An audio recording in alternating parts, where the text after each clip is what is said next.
Hi. So I recorded a video where I was talking about where I'd like to be in life, but I had felt it to be incomplete.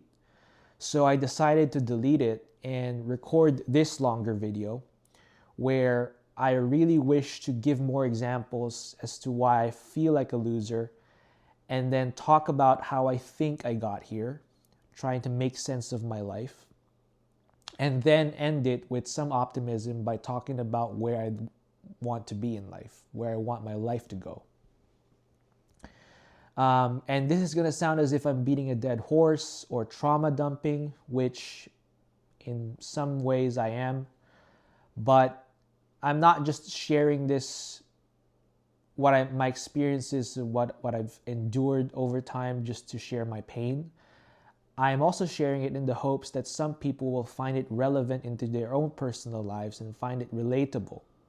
And for people who are younger than me, I'm 26, but for people who are younger than me, especially those going into university not really knowing what they want to do, or going to college and not really sure what they're going in for, maybe there's some lessons to be learned here too. So yeah, that's why I'm gonna do it anyways, at the risk of sounding as if I'm trauma dumping. And I'm going to start us off by listing all the reasons as to why I feel like a loser.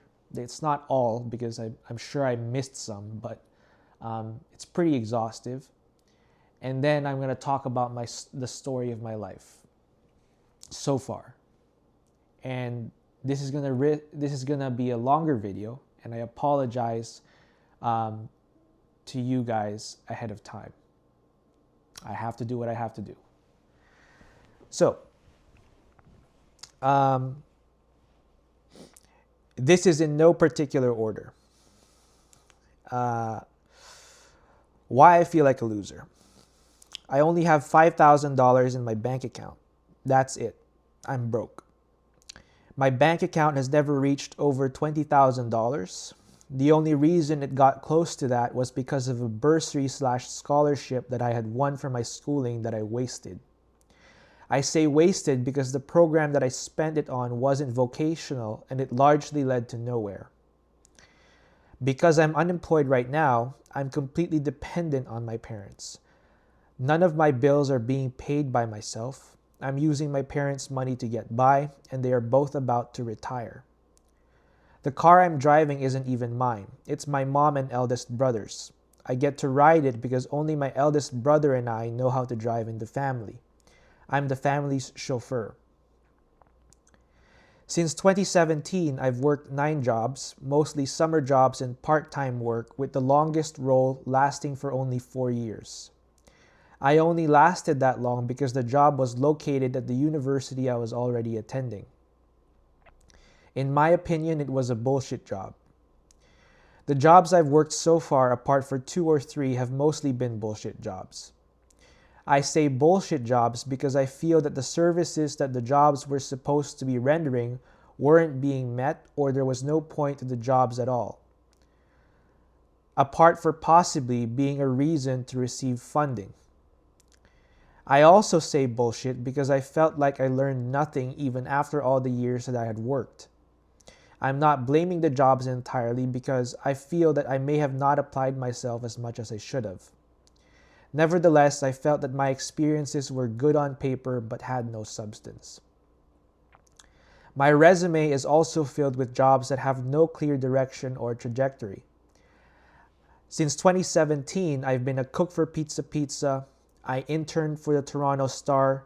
I interned for the Toronto Police, worked as a camp counselor for an English school, became a student mentor for York University, overnight stalker for Walmart, produce clerk for Real Canadian Superstore, sales associate for Eddie Bauer, and most recently, the job that I had quit is a warehouse worker for Loblaw. This directionlessness and purposelessness is also a mirror to my life. I do not know what I'm doing with my life. To this day, I don't know whether what I'm doing in life is right for me, and I hate the fact that I could have largely prevented feeling this way had I made different decisions earlier on. Like I said in my first video, I've never had a girlfriend. I spent ages 12 to 23 largely on overconsumption of pornography, which distorted my standards and how I perceived women and relationships. I'm terrible at adulting. Apart from my laundry, throwing the trash, and washing dishes, most adulting tasks are done by my parents for me. I don't even pay rent or cook, clean, or shop groceries. The most contribution that I do is drive my parents to and from places. That's it. So these are more examples as to why I feel like a loser. Now I want to go on and talk about how I think I got here. And this is going to sound as if I'm blaming external factors other than myself, but that's not really what I'm doing. At the end of the day, I know that the responsibility for my life lies on me, and that I'm the only one who can really get myself out of the rut that I'm in. I also realize that where I'm at in life is a product of the habits and decisions and tendencies that I have built over time. But I understand that these habits and tendencies don't exist in a vacuum. I believe that they are largely a product of how I was raised and how I grew up. So this is why I'm going into a story time with you guys. I really want you to understand who I am as a person and how I got here. And a lot of you may share a similar story. So here goes. I wasn't born rich. Money has always been a problem in our household. My parents are middle class. They are working class people. But even with these problems around money, I have never needed anything materialistically that wasn't met by my parents. I always had food, shelter, clothing. Even when we moved to Canada and lived in a one-bedroom apartment with 5 people in it, I had food, clothing, shelter. And then in the Philippines, from ages 1 to 11, my parents were even able to afford having a maid in the house. This maid was basically responsible for taking care of me, doing all the household chores around the house, cooked, cleaned, washed clothes, washed dishes, took me to school, just took care of me. And then when we had moved to Canada, the duties that maid was performing were taken over by my parents with the help of my 2 brothers. So early on, I've grown up with the assumption that things will always be done for me by someone else. So I never felt the urgency to move around the house to take care of myself by myself. So that's a big reason as to why I feel I'm so bad at adulting. I've never had to do things for myself. Someone was always going to do it for me. So I never had the initiative to move. And the reason why things were always done for me was because I was also raised that all I had to focus for myself was school. School was everything for me. I was taught that I had to do well in school to have a good life. Good grades will translate to a good life. And that's why my parents were so adamant to do things for me, because they had wanted me to just focus on my academics. Pursuing extracurricular activities like sports and other interests were often discouraged because they would harm my grades in school.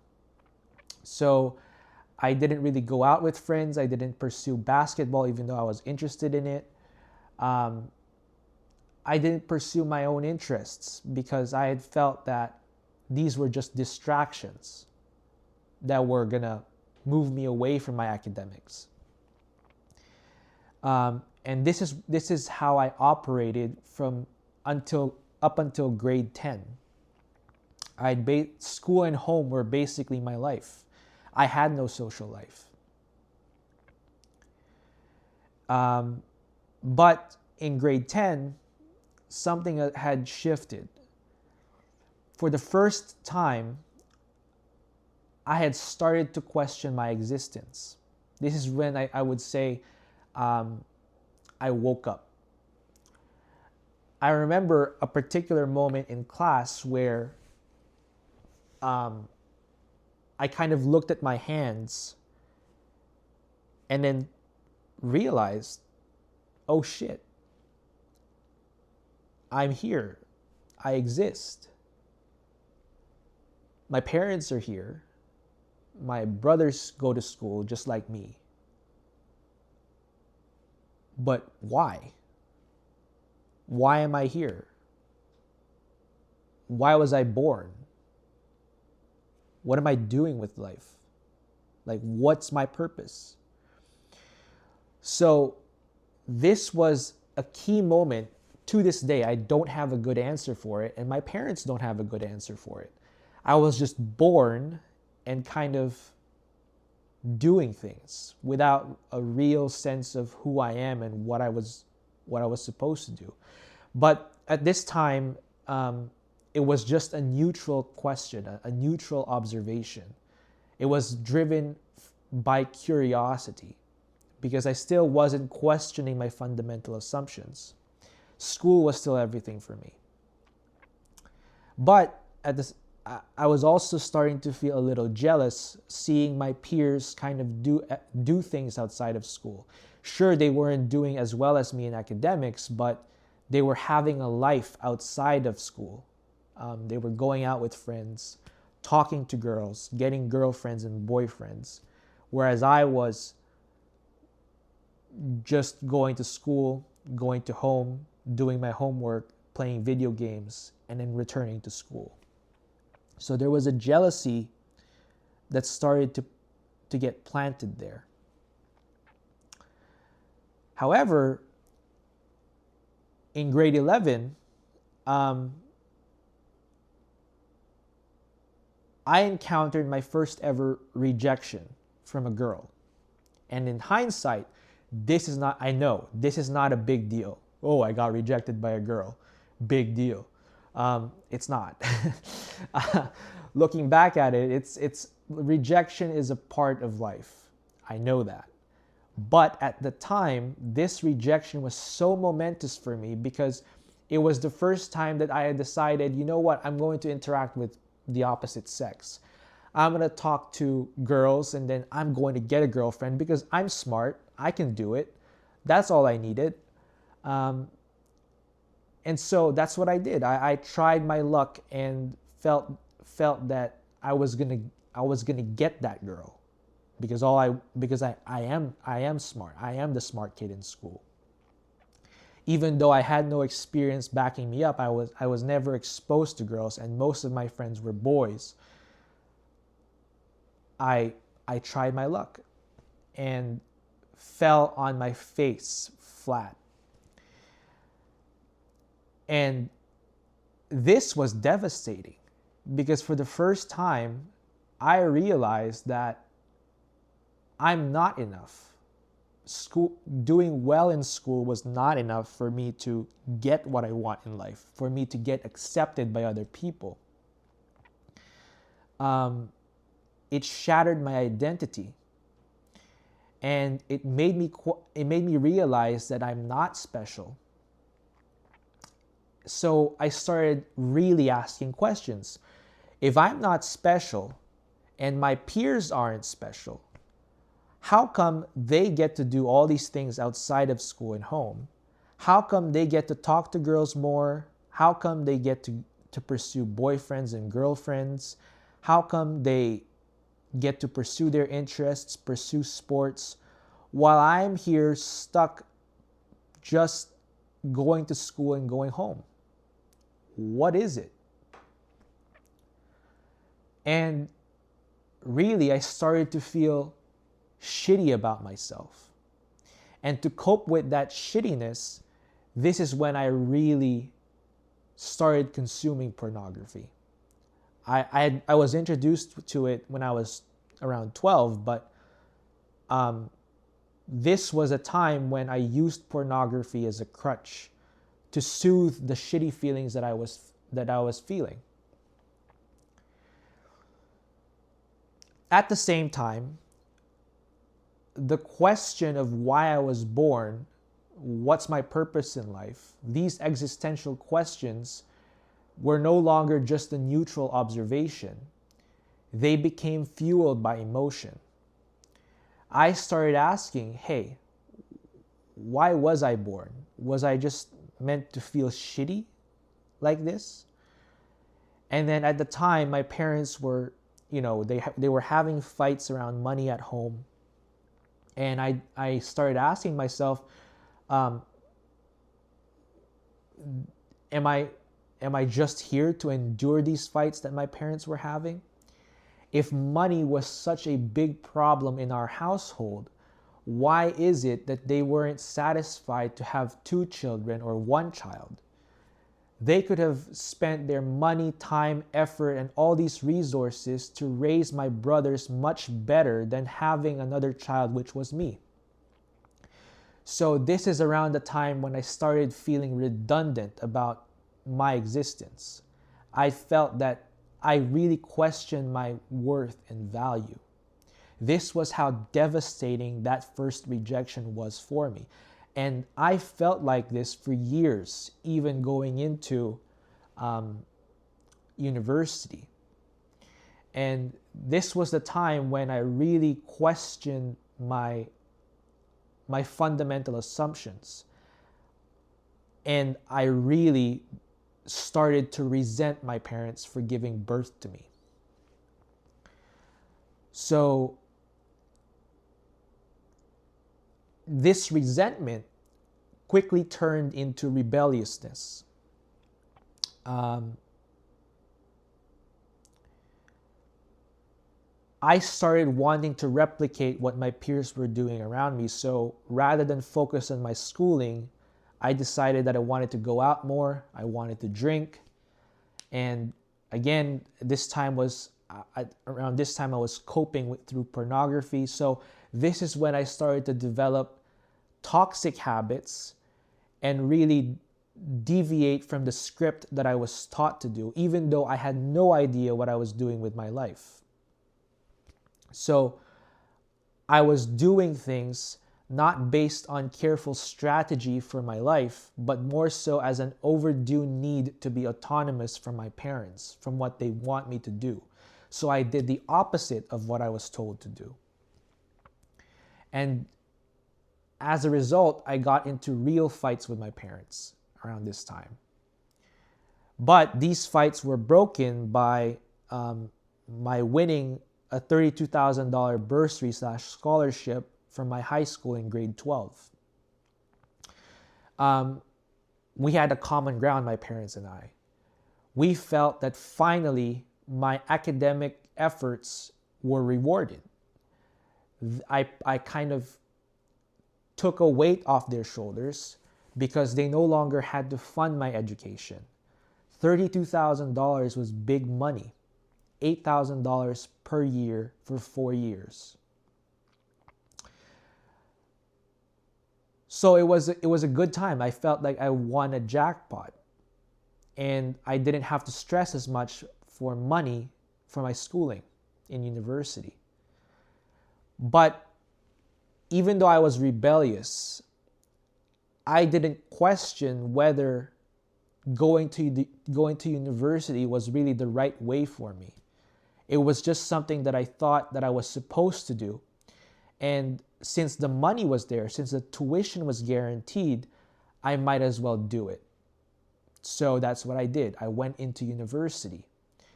But the rebelliousness kind of kicked in when my mom had wanted me to go into nursing.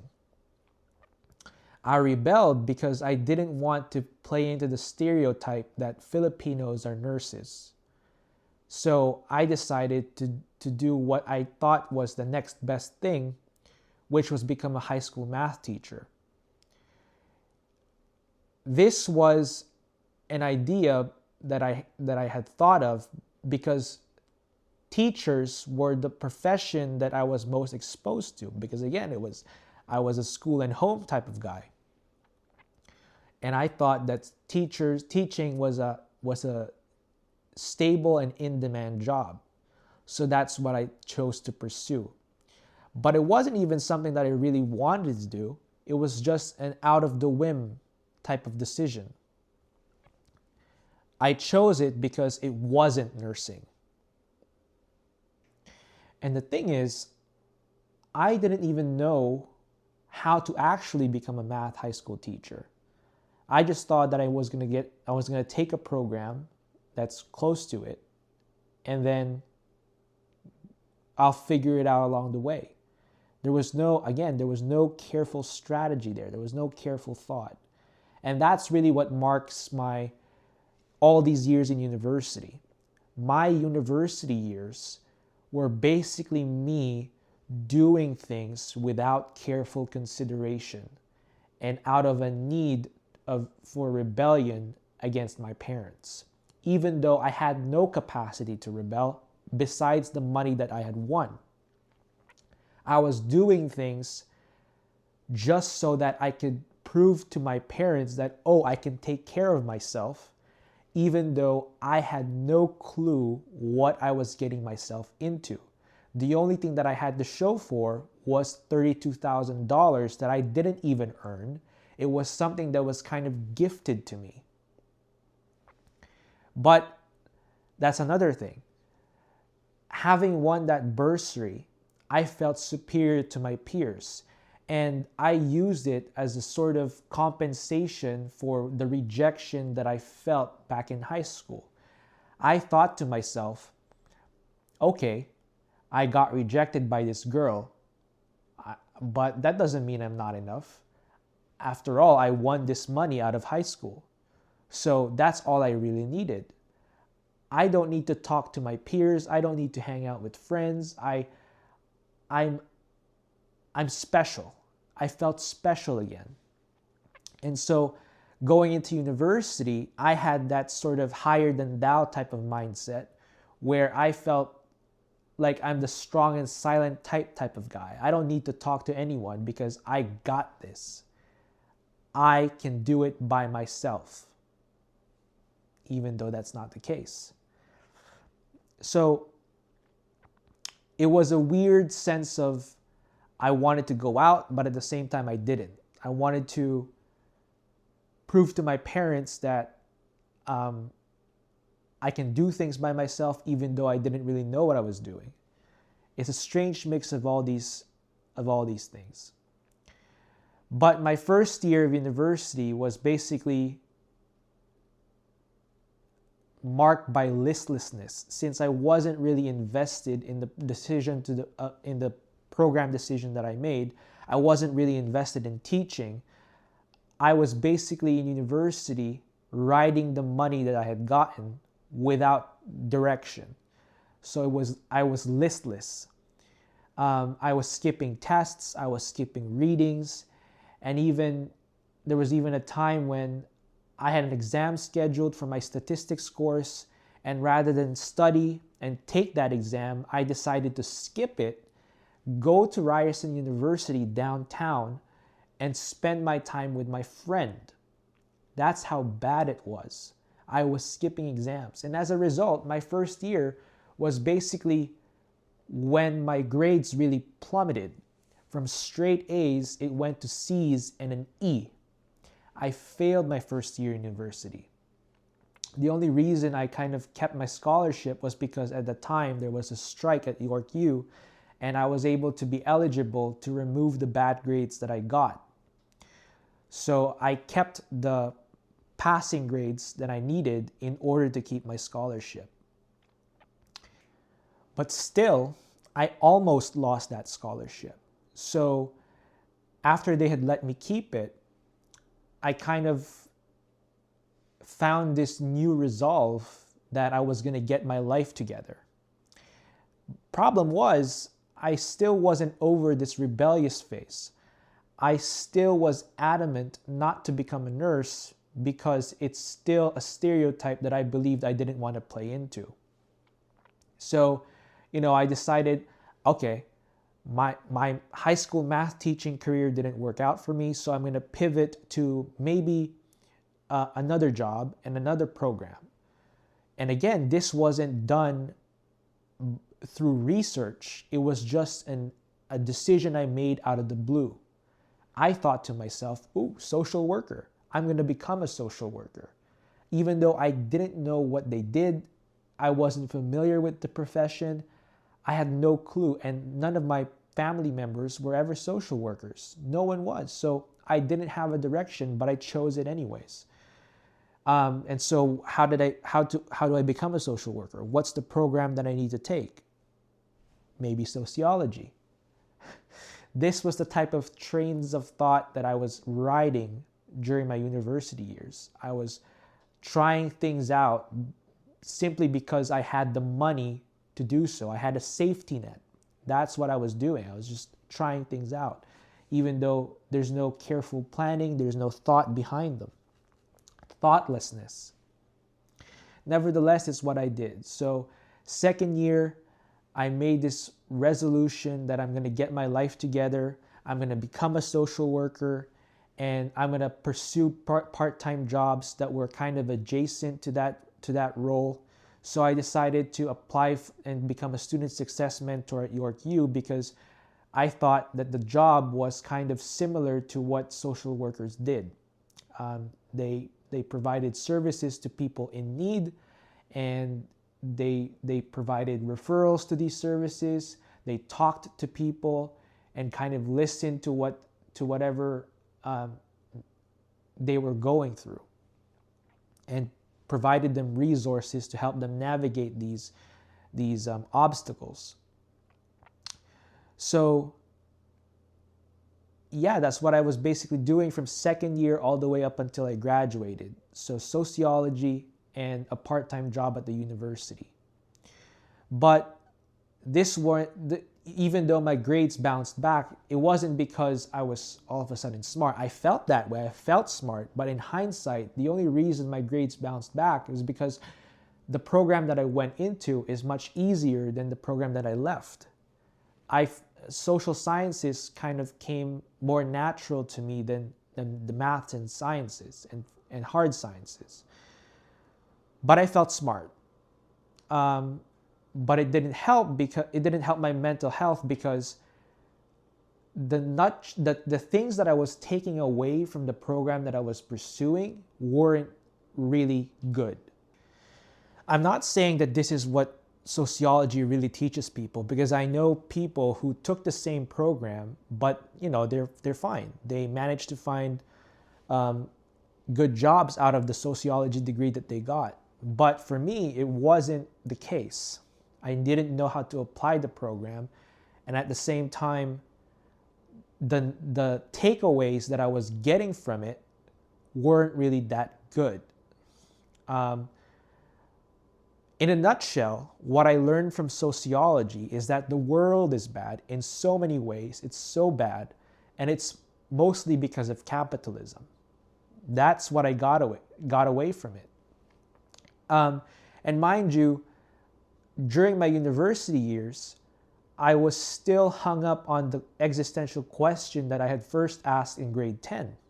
Why was I born? What's my purpose? Why am I here? Am I just here to feel shitty? And all these things that I was learning in university kind of added on top of that and made me question things even more. If the world was this bad, if the world is this corrupt, if life was this hard for so many people, why did my parents have me? To this day, I don't have an answer for that. And the part-time job that I was doing, I was supposed to be helping students find services on campus so that they don't feel left out and their needs are met. But the students that I was supposed to be helping, I knew that they didn't even want my help. Even they didn't know what they were doing in university. So this added to my sense of purposelessness. I had felt that the office that I was working for was simply there for the university to get more funding from the government, and it wasn't really there to serve. It was a placeholder, as an excuse to get money. That's what I felt my job was. But I had stayed in it because on paper, on a resume, it looked good and it looked kind of similar to what social workers did. So that's the reason why I kept it. But again, it didn't help my mental health because now I felt that the world is shitty. The world that I'm going into to work for is shitty. At the same time, I was kind of lost and didn't know really whether I still wanted to become a social worker because I didn't think that I was ready and I didn't think that my experiences counted. I also didn't think that I started questioning whether the job was even right for me. But I started realizing these things close to the end of my program, so I decided to stick with my program and stick with the part-time job that I had. Only later did I learn that in order to become a social worker in Ontario, you need to at least have a master's degree. This is what I think. I might be wrong now, but you need to have a master's degree, which required two more years of further education. And by the time I was close to graduation, I realized that I didn't want to pursue 2 more years of schooling. I had wanted out because it was also outside of the years covered by the bursary that I had won. So I was kind of close. I was approaching graduation, feeling like I was finishing a program and finishing a tenure in my job that I didn't really want to do anymore. And I also was finishing a program where I felt worthless, purposeless, and still didn't have a direction. But I finished it anyways. So I graduated in October 2022. And because I figured that I couldn't become a social worker, I decided to look for roles that were adjacent to the experiences that I already had, even though I still felt that the experiences that I had were inconsequential and didn't have any substance in them. So I looked for program worker roles, I looked for program coordinator roles, and I managed to land, luckily, for somehow, I managed to land 2 really good opportunities. They were willing to pay me $48,000 per year, around that amount, and these were nonprofit organizations. And on paper, they fit exactly what I studied for and what I was and where I was coming from. But it was a strange mix of arrogance and lack of confidence that made me decline these roles. For one, I felt that, okay, I have a bachelor's degree. This should pay me more than $48,000 per year. And at the same time, because of the lack of substance from the roles that I was doing, I felt that I wasn't prepared and I didn't deserve the roles that they were giving me. I felt that I wouldn't know what to do once I start working for these organizations. So I said no to them. In hindsight, $48,000 per year was decent, especially given my lack of experience at the time. But this is one of those decisions that I kind of really regret, because what I really wanted was to prove to my parents that I can do something outside of these scripts that they had, I would have pursued and tried it anyways so that I can earn a living for myself and utilize what little I learned from university. But I didn't. So after graduation, after I landed those 2 roles around January 2022, that's when my rebelliousness really started to dwindle down. because I no longer had the money that was backing my education up. I no longer had it. It was long gone. And so I started to think what my rebelliousness was all for, whether it was all for nothing because I had nothing to show for, even after all these years that I was spending in school. I started to really reflect, and I made several realizations. The first being,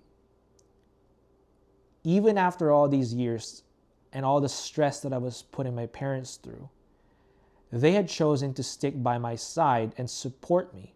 Even after my scholarship money ran out and I no longer had the finances to back up my decisions, they chose to stick by my side, which made me question what they really had in mind for me throughout the years. And I realized that just like a vast majority of parents, mine only wanted the best for me from what they knew how to do. All they knew growing up, because we weren't born rich, all they knew growing up that will give me a better future is school, which is why they were so adamant that I finish my school strongly. And this is also the reason why my mom was so adamant that I go to nursing school. It's because it's what she knew to be the most secure path for me. And now, in terms of why they were so strict for me growing up, they would always emphasize, oh, be careful wherever you're going. You gotta remain vigilant whenever you're visiting all these places. You gotta keep your head on a swivel whenever you're visiting these places. At the time, it felt so annoying to me because it felt that they were controlling my every move and that I couldn't be independent from them. But in reality, where they're coming from is not only that they loved me, it was their way of saying, I love you, be careful. But it's also a very real fact that we can't afford as much stress as others. An accident or any harm to my body meant time and effort for them of taking care of me. And it's not that they're not willing to take care of me. It's just that there's a cost to the decisions that we're making. And we had to be wise with what we're doing with our time. That's where they're coming from. And so, I started to really be forgiving to my parents and being more considerate for their own feelings. I still don't have an answer for the existential questions like why I was born or what my purpose is in life. And in many ways, I'm still a little bit sour about it from my parents because I'm finding it difficult to answer them for myself. But I did start to consider them in a more nuanced way. I started to think that maybe, just as I was thoughtless during my formative years of life, maybe my parents were thoughtless in theirs too. Maybe they weren't immune to making decisions based on their emotions, dreams, and hopeful outlooks into their future, and that's probably why they had kids in the first place. And I remember during my second year that I was dreaming of becoming a program worker or a social worker and saving up enough money by the time I'm 25 so that I can move out and live by myself. Did it turn out that way? No. But it goes to show that people can dream only for those dreams to not turn out exactly as how they want it to. So from that point of view, can I really blame my parents for being human beings? Not entirely. So I really became open to listening to them and being more understanding of their perspectives and really considering the plans they had for my future. And that's when I started to seriously consider going back to school for nursing. My brother has become a nurse, according to my mom's suggestion, and my mom also had her nursing degree. So I thought, since I don't have any direction by myself anyways, why not walk walk the path that some other people already walked for me? So after I rejected those two roles, I decided to look for any job that would hire me so that I could help fund my nursing education. And that's how I ended up as an overnight stalker for Walmart. However, I only lasted in that role for 3 months because I didn't get along with management all too well. Nevertheless, I pursued nursing by September 2023 by enrolling into York University's accelerated nursing program. And you would think that after all these realizations that I had made, that I'd be living life smoothly and happily ever after, but that's not the case. In many ways, nursing showed me just how inexperienced and unprepared I was. For one, I had thought that nursing school was going to be just as easy as my sociology program, but that's not what happened. It turns out that nursing school is far more difficult and far more demanding. So I underestimated the studies, and by the time my first year was over, I was so behind with the concepts and skills that I was supposed to be learning in nursing school that I was clueless at the placement that I was assigned to. And all that stress kind of triggered my first psychotic episode, along with another thing. The other thing that nursing school showed me was just how inexperienced I was with women. During my sociology years in the university, I was still in this mindset that I was supposed to be the strong and silent type. I didn't need to talk to a bunch of people because all I needed to do was study in school, and I had the money to fund my education, and that's all I ever needed. So I didn't really make friends during my first round of university years. But this inexperience with people kind of bit me back in the ass by the time nursing school came along. Because all of a sudden in nursing school, I was exposed to a bunch of women that I found to be attractive. And this inexperience, along with my overconsumption of my pornography at the time, kind of led me to believe that women are people that I need to attract, and that my worth was based on that. If I can't attract women, I'm unattractive. So I ended up reading gestures from them that didn't really mean anything. I looked at, I would talk to a girl, and then I would notice her playing with her hair, and all of a sudden I think that she's attracted to me. And then the slightest change in our interaction, if a woman was stopped talking to me in a certain way, all of a sudden I'd think that they didn't like me and that I wasn't worth their time. All of these bizarre gestures and signals that I thought meant something from women, even though they were just being themselves. They were just living their lives. Nevertheless, this was my train of thought at the time, and it led me to act in certain ways that you would think to be creepy. I started advancing on women that wasn't even welcome. So I had thought that these creepy actions of mine had consequences at work, had consequences in school, had consequences in my placement. And so my attraction to women turned into obsession that turned into paranoia. And it kind of blended together with my incompetence at nursing school, so that by the time first year was over, I was stressing so much about what people were thinking of me. Oh, this creep. Oh, this incompetent nursing student. That I had felt myself to be out of place in nursing school altogether.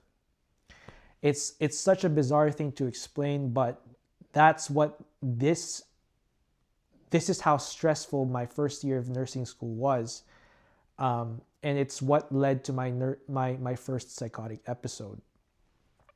Now, I'm not saying that my first psychotic episode wouldn't have happened if I had acted a certain way, differently, because I do think that my disease is something that I can't control. If it wasn't this, if it wasn't this, it would have been something else that would have triggered it. So this was June 2024 that I had my first psychotic episode. After that, I was basically out of commission for around 2 months. In late August of 2024, I found my job with Real Canadian Superstore as a produce clerk. And this was basically a placeholder position, much like Walmart, the Walmart position was. It was just a way for me to fund my day-to-day life. And so this was a time during which I was directionless again, and I was grasping for straws just so that I could find another thing to point me at. And that's why I tried accounting at Seneca as well. But I only lasted for 1 semester in this program because I really couldn't grasp my head around the concepts that I was learning. It felt as if I was just memorizing information and just regurgitating them back to the teacher. I didn't think that I was learning the program well. So I decided to stick with my job at Real Canadian Superstore for about 9 months until I found a full-time work with Loblaw as a warehouse worker. And for the first time, this was in July 2025, for the first time, I found a job that I thought that I could work in forever. It was easy enough that I could do it, but it was technical enough that I felt as if I was doing something substantial with my time. And I was. But my inexperience with women came along again when I found someone attractive in the warehouse that I kind of repeated the same patterns in nursing school with. I started reading their gestures, I started becoming paranoid again, and started thinking that people in the warehouse were out to get me because of how creepy I was with this woman. Even though in hindsight, I really wasn't doing anything. It was just that my senses were heightened so much so that I was reading things that weren't really there. I had even started thinking that people on TV were talking to me and were signaling me to do things. And I started developing this presence, this overwhelming presence in my life, as if my actions were being determined by some external force. That's how heightened my senses were. It was working against me. And that's how I ended up yelling so much racial slurs at people, so much sexist things at people, so much homophobic things at people, because I had thought that in order to get this girl at work, and this is crazy, in order for me to get this girl at work, I needed to perform all these things for this presence in my life. It was my way of proving myself to this presence that wasn't real at all. This was how crazy my psychotic episode was, my second psychotic episode.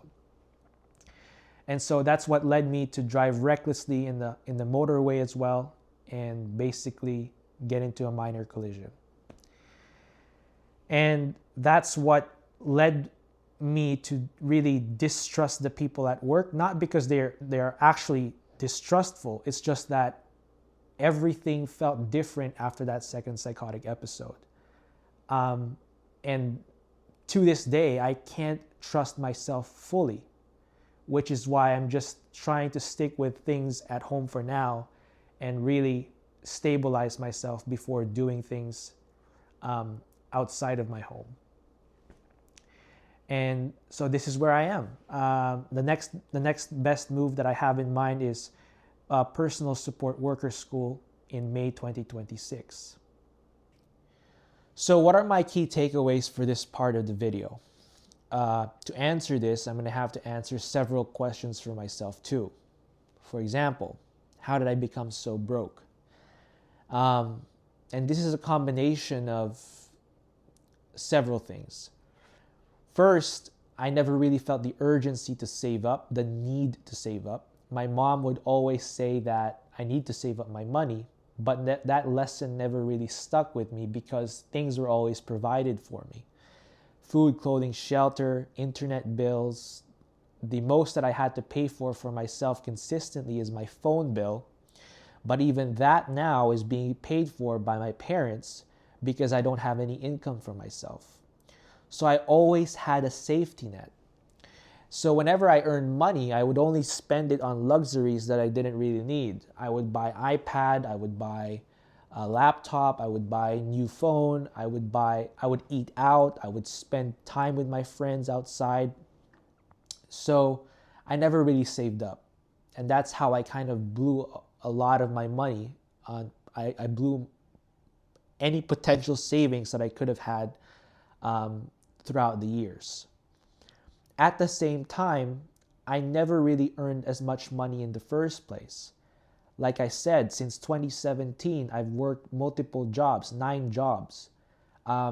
Most of them, however, have been part-time work. The longest has been part-time work. For 4 years, I was working a part-time job. So together, not saving up and not earning as much, that's how I became broke. Now, how did I become such a job hopper? This is a combination of my disease and my directionlessness in life. My disease because my life has been interrupted twice now. So whenever I did start gaining momentum, it got interrupted, and so I had to quit multiple jobs along the way. However, that's only a small part of why I'm a job hopper. The most of it comes from my lack of direction in life, which again, as I said repeatedly in this video, I've never had an answer to why I was born and what my purpose is in life. So I've really had to kind of figure things out by myself in that sense. I had to answer that question for myself. So my entire life, the way that I operated is basically trying things out and seeing what sticks.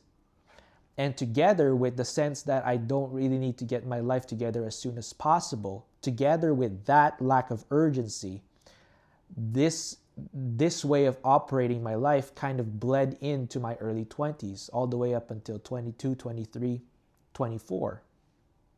So where my peers were kind of always kind of had this sense that time is ticking behind them, and they couldn't afford to just try things out left and right, I was lucky enough to be able to afford it through my bursary, through my scholarship, through my parents being able to sustain me. So I would try things out left and right, even though by myself I couldn't afford it. And I'm only realizing that now because my parents are about to retire. They're about to turn 65. My dad in a couple of months, and my mom in like 4 or 5 years. So soon, they won't even be able to sustain me, even though they would like to. And so for the first time, I really do feel that I need to get my life together. I need to pick a path and stick with it so that I could provide for myself. I could save up money so that I could live. So yeah, that's how I became such a job hopper. How did I become so bad at adulting? Again, it comes back to that sense of lack of urgency, lack of need to take initiative for myself.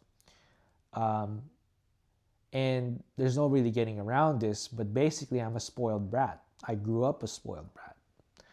Things were always done for me. So I never felt the need to learn anything. Or I will be fair to myself. There were moments, and there still are moments, where I'm exercising this want to learn to my parents. But something that my household lacks to this day, I think, it lacks this safe space for exploration, in the sense that I can ask questions whenever I encounter things in life that I don't know how to do. I think my household has been lacking that for a long time now. There's this underlying assumption in my household that, okay, we'll provide everything for you, But for things that you don't know how to do, you're going to have to figure that out by yourself as you go in life. For example, there's a lot of things that I don't know. Like I said in my first video, I don't know how to cook. I don't know how mortgages work. I don't know how insurance works. I don't know how car loans works. And I'm trying to learn this from my parents by asking them these questions. Mom, can you teach me how to cook? Can you teach me how insurance works? Can you teach me how car loans work? And the answer is always, for cooking, the answer is always, you don't have to ask me this. You can learn it from YouTube. And then for the other questions that I have, you will learn this as you go. And in a lot of ways, that's true. I can learn how to cook in YouTube. I can learn things as I go. But the point in me asking these questions is I want to use these questions that I have as moments for an opportunity for my parents and I to bond with each other and to teach us both some things in life too. It was learning opportunities for both of us, but that's not how it's treated in my household. I gotta learn things by myself as I go. And I do think that when you become a parent, when you have a kid, they are your responsibility for as long as you live on this earth. Until you die, they are your responsibility. And so whenever they have things to ask, it is your responsibility to provide them answers or provide them how to get those answers. That's a sincere belief of mine in life. I will get into more of my beliefs maybe in another video or later down in this video. Anyways, now, how did I become so bad with girls? This is simple. Inexperience. Inexperience because I never really grew up exposed to girls or exposing myself to interactions with girls. Most of my all of my friends are boys. I don't have any girls/friends.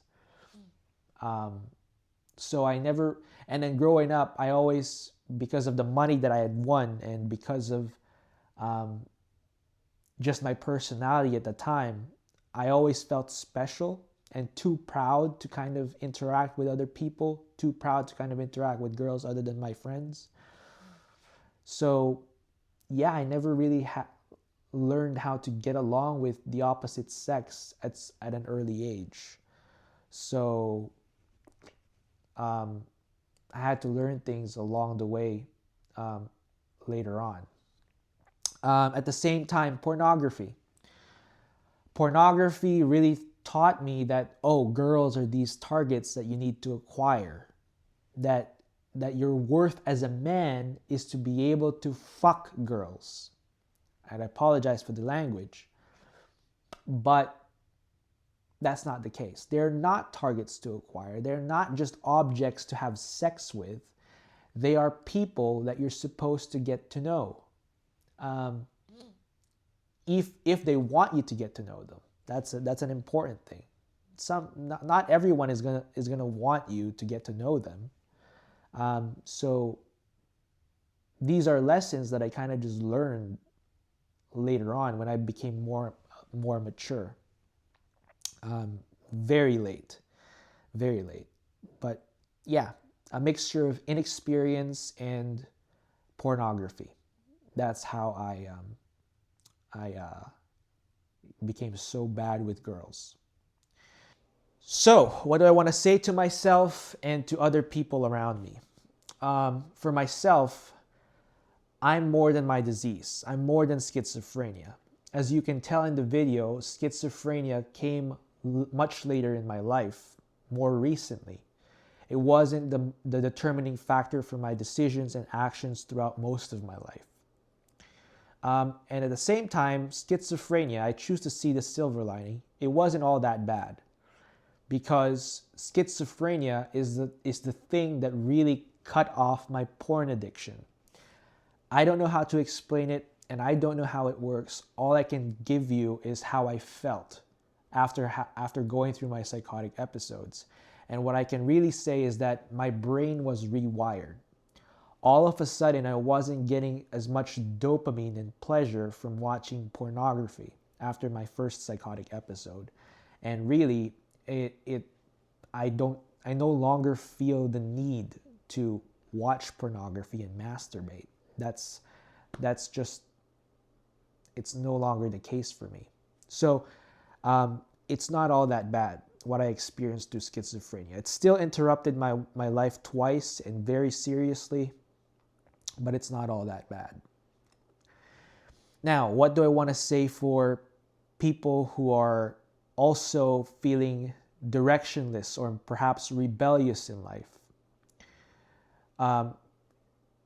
If you're feeling rebellious in life and you need that rebellion, I would say that you should do it from a place, you should do it while making sure that you know what you're doing. Or at the very least, that what you're doing or what you're rebelling, how you're rebelling is well thought of and well researched, and that you would stick to it. When I was rebelling, I didn't really think things through. I was just doing things because they were the opposite of what my parents were telling me to do. But there was no direction in what I was doing. And when I was presented with the opportunity to be autonomous through those two roles that I had rejected, I declined them. When they could have been a platform for me to really be independent from my parents, I turned them down. So if you're going to rebel, make sure you know what you're going to do, and make sure that you're going to stick to it so that you can really become independent. That's what I would say. However, if you're the opposite of that and you're simply in a spot where you don't know what you're doing in life, but you're lucky enough to have parents or people around you that have an inkling of what they'd like for you to do, I would say to not be as close-minded as I was. I would say to try these things out that these other people would like you to do. Try them out. Because at the end of the day, you don't have to stick with it for the rest of your life. For example, if your parents, like mine, want you to go to nursing school, try it out. Become a nurse. And then, once you've managed to save up enough money, you can pivot from that career that you started and really afford yourself more options along the way. That's how I wish I would have done my career in university. I wish I had listened. I wish I had done nursing school, did it for a couple of years, maybe found an office job later on, or just save up enough money so that I could start exploring things by myself. Do exploration from a place of capacity, not just out of a need to rebel against your folks. Because at the end of the day, and this is again a message to younger people, at the end of the day, I think vastly majority of the parents really just want the best for their kids, and they're doing it. They're pursuing what's best for their kids from what they know, from their own limitations in their own upbringing. So be more understanding to your parents. Be more forgiving to your parents. And whenever you encounter existential questions in life, the way that I'm kind of soothing myself and around that is by thinking about what my parents were going through whenever they themselves encountered those questions. Or maybe they've never encountered those existential questions in their life. That's a possibility too. Maybe you're the first one to really start thinking about these things in such a deep level. So can you really blame your parents for that? They're just human. Now, what do I want to say for parents? For people thinking of having kids, treat this, I want you to pause and really think this through. because I had a relatively easy life. I'm a spoiled brat. And I still think that life is really hard. And I'm glad that I'm only going through this once, because I can't go through this again. This is stressful. And I'm not even, and things are provided for me, but things are still stressful. And I don't want my kid, an innocent soul, to experience half the things that I'm going through. Right? I want you to really pause and think this. Just like how you consider grocery shopping and the things that you're about to buy for your clothes, for just how you consider car loans and all these millions of things that you have going on in your life, treat having a kid as a decision that's even harder than these other decisions you're making in your life. Because it really is. It's a momentous decision for your life and someone else's life, an innocent soul's life. So really pause and think on whether you want a kid in the first place. It's a big responsibility. Once you have a kid, they are your responsibility until you die.